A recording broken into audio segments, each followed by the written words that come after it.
আসসালামু আলাইকুম। আজকে আপনাদের মাঝে শেয়ার করব আমার 1 বছর বয়সী ছেলের জন্য কলিজা রান্না করা।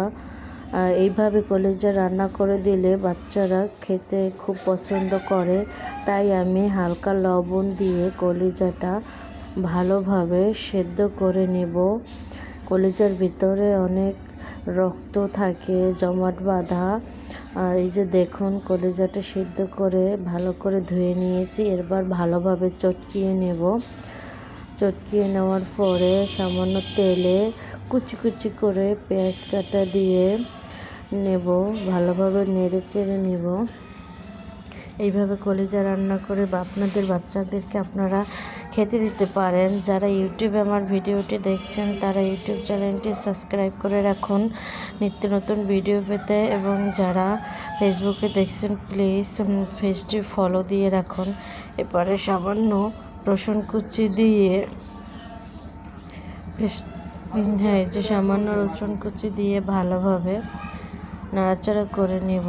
ভিডিওটি একটু লং, তারপর একটু ধৈর্য সহকারে দেখুন, তাহলে দেখতে পারবেন কিভাবে আমি আমার বাচ্চাকে কলিজা ভুনা করে খেতে দেই। এই যে দেখুন, পেস্টটা একদম লাল লাল করে ব্রেস্তের মতন ভেজে নিয়ে সামান্য পানি দিয়ে নিয়েছি।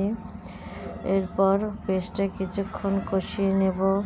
এর ভিতরে দিয়ে দেব সামান্য হলুদ গুঁড়ো, সামান্য জিরে গুঁড়ো, সামান্য গোলমরিচ থেতো করা, কারণ বাচ্চারা তো মরিচের গুঁড়ো খেতে পারে না, এর জন্য সামান্য গোলমরিচ গুঁড়ো ব্যবহার করছি। এবার ভালোভাবে নেড়ে চেড়ে নিচ্ছি। এই যে সামান্য একটু লবণও দিয়ে দেব, যেহেতু সেদ্ধ করার সময় লবণ দিছি, এখন একটু সামান্য দিলেই হবে। এরপরে সামান্য পানি দিয়ে দিলাম। সামান্য পানি দিয়ে ভালোভাবে মশলাটা কষিয়ে নেব।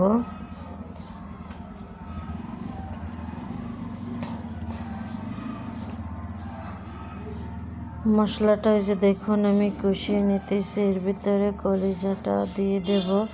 কলিজা দিয়ে ভালোভাবে নেড়ে চেড়ে কষিয়ে নেব। এই যে দেখুন আমি খুব ভালোভাবে কষিয়ে নিচ্ছি। একদম কষিয়ে নিতে নিতে একদম নিচে হালকা লেগে লেগে আসবে। এরপর একটু সামান্য পানি দিয়ে দেব।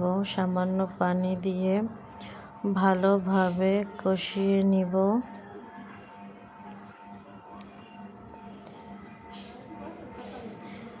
গ্যাসের ফ্লেম একদম কমিয়ে রাখবেন লোতে, বেশি পরিমাণে দেওয়া যাবে না।